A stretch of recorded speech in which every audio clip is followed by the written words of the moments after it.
ನಮಸ್ಕಾರ ಗಾಯ್ಸ್, ಸಮಸ್ತ ಕನ್ನಡ ಕುಲಕೋಟಿ ಬಂಧುಗಳಿಗೆ ನನ್ನ ಪ್ರಣಾಮಗಳು.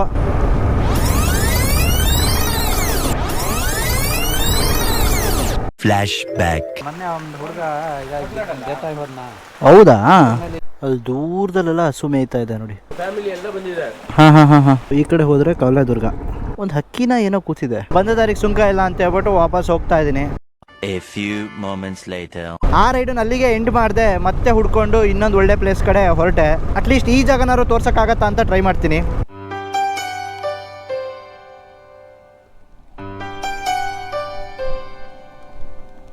ಶಿವಮೊಗ್ಗದಲ್ಲಿ ಆಗುಂಬೆಯಲ್ಲಿ ಎಷ್ಟು ಮಳೆ ಆಗುತ್ತೋ ಅಷ್ಟೇ ಮಳೆ ಆಗೋದು ಈ ಮಾಸ್ತಿಕಟ್ಟೆಯಲ್ಲಿ. ಹೆಚ್ಚು ಕಡಿಮೆ ಸೇಮ್ ಇರುತ್ತೆ. ಒಂಥರ ಆಗುಂಬೆಗೆ ಟಕ್ಕರ್ ಕೊಡೋ ರೀತಿಯಲ್ಲಿ ಇಲ್ಲಿ ಕೂಡ ಮಳೆ ಆಗುತ್ತೆ ಮಾಸ್ತಿಕಟ್ಟೆಯಲ್ಲಿ. ಆಗುಂಬೆ ಘಾಟ್ ಅಂತ ಏನು ಹೇಳ್ತಾರೋ ಅದೇ ರೀತಿ ಹುಲಿಕಲ್ ಘಾಟ್ ಅಂತ ಹೇಳ್ತಾರೆ. ಒಂದು 2-3 ವರ್ಷದಲ್ಲಿ ಹುಲಿಕಲ್ ಘಾಟಲ್ಲಿ ಜಾಸ್ತಿ ಮಳೆ ಆಗಿತ್ತು ಅಂತ ರಿಪೋರ್ಟ್ಸ್ ಕೂಡ ಇತ್ತು ಆಗುಂಬೆಗಿಂತ. ಇಲ್ಲಿ ಒಂದು ಬ್ಯೂಟಿಫುಲ್ ಆಗಿರೋ ವರಾಹಿ ಡ್ಯಾಮ್ ಇದೆ. ಅದಕ್ಕೆ ಪರ್ಮಿಷನ್ ಇರೋದಿಲ್ಲ ಒಳಗೆ ಹೋಗೋಕ್ಕೆ ಅಥವಾ ನೋಡೋದಕ್ಕೆ. ಸಖತ್ತಿದೆ. ಆ ಪವರ್ ಪ್ರಾಜೆಕ್ಟ್ ಕೂಡ ತುಂಬ ಚೆನ್ನಾಗಿದೆ. ಪ್ಲಸ್ ನೋಡೋದಕ್ಕೆ ಕೂಡ ಡ್ಯಾಮ್ ಕೂಡ ಅದರಲ್ಲಿ ಬ್ಯಾಕ್ ವಾಟರ್ ಕೂಡ ಸೂಪರ್ ಆಗಿದೆ. ಯಾಕಂದರೆ ಜನಗಳಲ್ಲಿ ಹೋಗಿಲ್ಲ, ಅದನ್ನು ಹಾಳು ಮಾಡಿಲ್ಲ. ಹಾಗಾಗಿ ಆ ಡ್ಯಾಮ್ ಜೊತೆ ಪ್ರಕೃತಿ ಕೂಡ ಚೆನ್ನಾಗೇ ಬೆರೆತ್ಕೊಂಡಿದೆ. ಕಳೆದ ವಿಡಿಯೋದಲ್ಲಿ ನನಗೆ ಕೂಡ ನಿರಾಶೆ ಆಗಿತ್ತು. ಅಟ್ಲೀಸ್ಟ್ ಆ ಜಾಗನ ತೋರ್ಸಾರು ಬಂದಿದ್ರೆ ನಿಮಗೆಲ್ಲ ಖುಷಿ ಆಗ್ತಾ ಇತ್ತು. ಪ್ಲಸ್ ನನಗೂ ಕೂಡ ಖುಷಿ ಆಗ್ತಾ ಇತ್ತು. ಇದು ಶಿವಮೊಗ್ಗ ಕುಂದಾಪುರ ರೋಡು. ನೀವು ಹೊಸನಗರ ಸೈಡಿಂದನೂ ಬರ್ಬೋದು, ಹೊಸನಗರ ನಗರ ಆ ರೂಟಿಂದನೂ ಬರ್ಬೋದು. ಪ್ಲಸ್ ತೀರ್ಥಹಳ್ಳಿ ಮೇಲೆ ಬಂದರೆ ನಾನು ಹೇಳಿದಾಗೆ ಆಗುಂಬೆ ರೋಡಲ್ಲಿ ಬಂದು ಆಗುಂಬೆ ರೋಡಿಂದ ಮಾಸ್ತಿಕಟ್ಟೆ ರೋಡಲ್ಲಿ ಬಂದರೂ ಅಲ್ಲೂ ಕೂಡ ಬರ್ಬೋದು. ಇಂತಹ ಹಲವು ಸಂಗತಿಗಳ ನಡುವೆ ನಮ್ಮನ್ನ ಕಾಡುವಂತಹ ಕಟ್ಟ ಕಡೆಯ ಪ್ರಶ್ನೆ, ಎಲ್ಲಿಗೆ ಪಯಣ? ಈ ಜಾಗ ಯಾವುದು ಅಂತ ಹೇಳಿದ್ರೆ ಪರಮಾತ್ಮ ಶೂಟಿಂಗ್ ಸ್ಪಾಟು. ನಮ್ಮೆಲ್ಲರ ಅಚ್ಚುಮೆಚ್ಚಿನ ನಿಜವಾದ ಪರಮಾತ್ಮ ಓಡಾಡಿದಂಥ ಜಾಗ. ಇದನ್ನು ಬೇರೆಯವ್ರು ಕೂಡ ತೋರಿಸಿದ್ರು. ಒಂದ್ಸತಿ ನೋಡ್ಕೊಂಬರೋಣ ಅಂತ ಅನಿಸ್ತು. ಹಾಗಾಗಿ ಈ ರೋಡಲ್ಲಿ ಬರ್ತಾ ಇದ್ದೀನಿ. ಈ ಮಾಸ್ತಿಕಟ್ಟೆ ಬಂದ ತಕ್ಷಣ ಮಳೆ ಸಿಕ್ಕಾಪಟ್ಟೆ ಜಾಸ್ತಿ ಆಯಿತು. ಸಿಕ್ಕಾಪಟ್ಟೆ ಮಳೆ, ಭರ್ಜರಿ ಮಳೆ, ಮಲೆನಾಡು ಮಳೆ.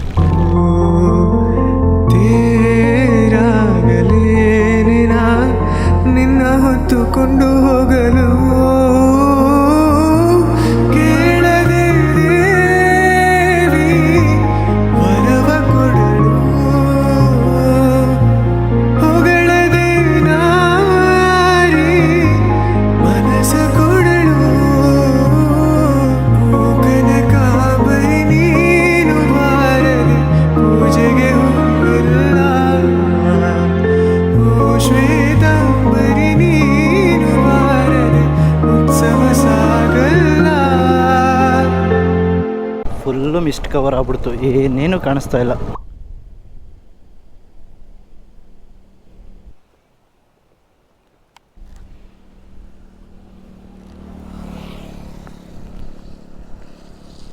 ನಂಗೆ ಗೊತ್ತಿಲ್ಲ ಎಷ್ಟು ಕಾಣುತ್ತೆ ಅಂತ. ಈಗ ರಸ್ತೆನ ತೋರಿಸ್ತೀನಿ, ಬಟ್ ಬ್ಯಾಕ್ ವಾಟರ್ ಅಂತೂ ನೋಡಿ ಎಷ್ಟಿದೆ ಅಂತ. ವಾವ್, ಏನು ಸಖತ್ತಾಗಿದೆ ಗುರು ಇದು. ಗಾಳಿ ಬೀಸ್ತಾ ಇದೆ, ಹಂಗೆ ಗಾಳಿನೇ ಹಾರಿಸ್ತಾ ಇದೆ.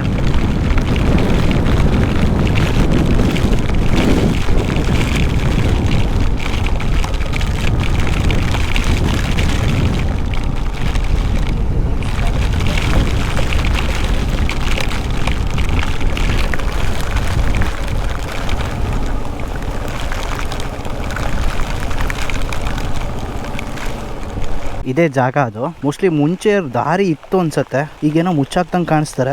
ಯಾವ ರೀಸನಿಗೆ ಮುಚ್ಚಾಕಿದ್ರೆ ನನಗೂ ಗೊತ್ತಿಲ್ಲ, ಬಟ್ ನೋಡ್ಕೊಂಬರೋಣ. ಬೇಲಿ ಮಾಡ್ಕೊಂಡಿದ್ದಾರೆ ರಸ್ತೆ ಇದ್ದಂಥ ಜಾಗನ. ಅಕ್ರಮ ಸಕ್ರಮದೊಳಗೆ ಬಂದ್ಬಿಡ್ತಾ ಏನು ಕತೆನ ಗೊತ್ತಿಲ್ಲ. ಮೋಸ್ಟ್ಲಿ ಹೆಂಗಿತ್ತು ಅಂತ ಹೇಳಿದ್ರೆ ಆ ರೋಡಿಂದ ಈ ರೋಡ್ ಹಿಂಗೆ ಬಂದು ಈ ಕಡೆ ಹಳ್ಳಿಗಳಿಗೆ ಹೋಗೋಕ್ಕೆ ದಾರಿ ಇತ್ತು ಅಂತ ಅನ್ಸುತ್ತೆ. ಸೊ ಅದು ಮುಚ್ಚಿರೋದ್ರಿಂದ, ಅಂದರೆ ಬ್ಯಾಕ್ ವಾಟ್ರಿಂದ ಮುಚ್ಚಿದ್ಮೇಲೆ ಸೊ ಆ ರೋಡ್ ಕಂಟಿನ್ಯೂ ಆಗಿ ಅಲ್ಲಿಂದ ದಿಬ್ಬ ಥರ ಏರಿಸ್ಕೊಂಡು ಬ್ರಿಡ್ಜ್ ಮಾಡಿಕೊಂಡು ನೀವು ಅಲ್ಲಿ ನೋಡ್ಬೋದಲ್ಲ, ಅಲ್ಲಿಂದ ರೋಡ್ ಮಾಡಿದ್ದಾರೆ. ಈಗ ಇಲ್ಲಿಗೆ ಹೇಗೆ ಕಾರ್ ತಂದರು ಅಂತ ಅರ್ಥ ಆಗ್ತಿಲ್ಲ.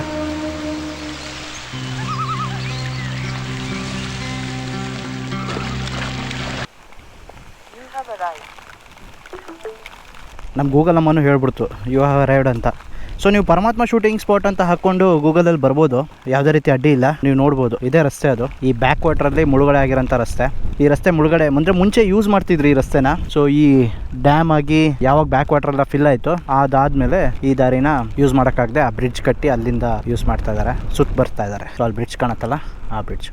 ಜಾಗ ಮಾತ್ರ ತುಂಬ ಬ್ಯೂಟಿಫುಲ್ ಆಗಿದೆ. ಥ್ಯಾಂಕ್ಸ್ ಟು ಯೋಗರಾಜ್ ಭಟ್ ಮತ್ತು ಪುನೀತ್ ರಾಜ್ಕುಮಾರ್ ಸರ್. ತುಂಬಾ ಚೆನ್ನಾಗಿದೆ ಇದೊಂದು ಜಾಗ. ರೋಡ್ ಹಾಗೆ ಕಂಟಿನ್ಯೂ ಆಗುತ್ತೆ. ಸೊ ನೀವು ಆ ಸೀನಲ್ಲಿ ನೋಡ್ಬೋದು, ಪುನೀತ್ ರಾಜ್ಕುಮಾರ್ ಅವರು ಕಾಲು ಕೆಳಗಿಟ್ಬಿಟ್ಟು ಮುಸ್ಲೆ ಸಿಕ್ಬಿಡ್ತು ಅಂತಾರೆ, ಬಟ್ ಅವ್ರು ಟಚ್ ಮಾಡಿದ್ದು ರೋಡ್ ಆಗಿರುತ್ತೆ. ಸೊ ಆ ರೀತಿ ಒಂದು ಸನ್ನಿವೇಶಗಳೇನಿದೆ ಪರಮಾತ್ಮ ಫಿಲಮ್ದು, ಅದೆಲ್ಲ ಇಲ್ಲೇ ಶೂಟ್ ಆಗಿದ್ದು. ಎಂತ ಇದು ದಾರಿಯಲ್ಲಿ ಹಬ್ಬದ ದಿನ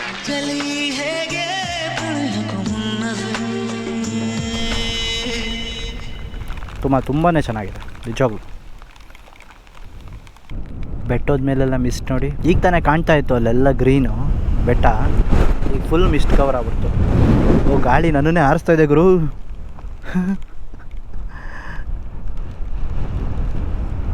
ಮೇಟ್ ಈಗ ಸ್ವಲ್ಪ ಕ್ಲಿಯರ್ ಆಯ್ತು ನೋಡಿ, ಎಲ್ಲ ಕಾಣ್ತಾ ಇದೆ. ಈ ಕಡೆ ಸೈಡೆಲ್ಲ ಮಂಜಿತ್ತು ಅವಾಗ. ಈ ಮಳೆಗೆ ನನ್ನ ಮೊಬೈಲ್ ಏನಾಗ್ತಿದ್ರೆ ಸಾಕು. ಬೇಕಾದ್ರೆ ಮಳೆ ಇತ್ತು, ಈಗ ನಿಂತೋಗಿದೆ.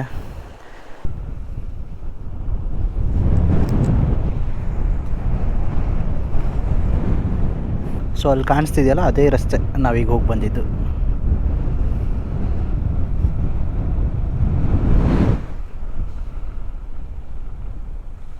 ಇದೇ ನಮ್ಮ ಪಾಂಡಾ ಬ್ಯೂಟಿ. ಅದೇನೋ ಗೊತ್ತಿಲ್ಲ, ಈ ಜಾಗಕ್ಕೆ ಬಂದಮೇಲೆ ಅಪ್ಪು ಸರ್ ಯಾಕೋ ತುಂಬ ನೆನಪಾಗ್ತಾ ಇದ್ರು. ಅದೇ ನೆನಪಲ್ಲಿ ಅವ್ರ ಬಗ್ಗೆ ಈ ಒಂದು ಪುಟ್ಟ ಕವನ. ನೆನಪಿನ ದೋಣಿಗೆ ನೀನೇ ನಾವಿಕ, ಮುಗಿಯದ ಕಥೆಯಲ್ಲಿ ನೀನೇ ಚೇತನ. ನೀ 108 ಪ್ರಶ್ನೆಗೆ ಉತ್ತರನೇ ಹೇಳಿ ಹೋಗಲಿಲ್ಲ. ಇದು ಯಾಕಾಯ್ತೋ ಹೇಗಾಯ್ತೋ ಒಂದು ಕಾಣೆ ವಿಧಿಯ ಆಟಗೋರ. ಬಾರದ ಊರಿಗೆ ತವಕಿಸೋ ಸಮಯವ, ಭಾರದ ಮನಸ್ಸಿಗೆ ದೇವರ ಕೊಡುಗೆಯ. ನಿನ್ನಂತೆ ಬೇರೊಬ್ಬ ರಾಜ ಇರನು, ಮುಗುಳು ನಗೆಯಿಂದ ಗೆಲ್ಲೋನು. ನಮ್ಮೆಲ್ಲರ ಪ್ರೀತಿ ಅಪ್ಪು ಇವನು, ಬಿಸಿ ಅಪ್ಪುಗೆಯಿಂದ ಸಲಹೋನು. ಇದು ಕನಸಾಗಿ ಕಣ್ಮುಂದೆ ಒಮ್ಮೆ ಬಂದು ಬಿಡನಿ, ನಗುತ್ತ ನಿಂತು ಬಿಡನಿ. ಮನಸ್ಸಲ್ಲಿ ಇರೋ ಆರದ ನೋವನ್ನು ಮರೆಸು ಬಿಡನಿ, ನಗಿಸು ಬಿಡನಿ. ನೆನಪಿನ ದೋಣಿಗೆ ನೀನೇ ನಾವಿಕ, ಮುಗಿಯದ ಕಥೆಯಲ್ಲಿ ನೀನೇ ಚೇತನ. ಇರೋದೊಂದು ಜೀವನ, ಹಿಂದೇನಾಯ್ತು ನೆನಪಿಲ್ಲ, ಮುಂದೇನಾಗುತ್ತೋ ಗೊತ್ತಿಲ್ಲ. ನಾವ್ ಏನ್ ತಿಂತೀವಿ, ಎಲ್ಲಿ ಮಲಗ್ತೀವಿ ಎಲ್ಲ ಬರ್ದ್ಬಿಟ್ಟಿದ್ದಾನೆ. ವಿಧಿ ನಮ್ದೇನಿಲ್ಲ. ಆ್ಯಕ್ಚುಲಿ ಇದು ಕವನ ಅಲ್ಲ, ಒಂದು ಹಾಡು. ಈ ಲಿರಿಕ್ಸ್ ಯಾವ ಸಾಂಗಿಗೆ ಯಾವ ಟ್ಯೂನಿಗೆ ಮ್ಯಾಚ್ ಆಗತ್ತೆ ಅಂತ ಗೆಸ್ ಮಾಡಿ ನೋಡೋಣ. ಈ ವಿಡಿಯೋನ ಇಲ್ಲಿಗೆ ಎಂಡ್ ಮಾಡ್ತಾ ಇದ್ದೀನಿ. ನನ್ನ ಮುಂದಿನ ವಿಡಿಯೋವರೆಗೂ ಹ್ಯಾವ್ ಎ ಸೇಫ್ ರೈಟ್. ನಮಸ್ಕಾರ ಸ್ನೇಹಿತರೆ, welcome back to another video.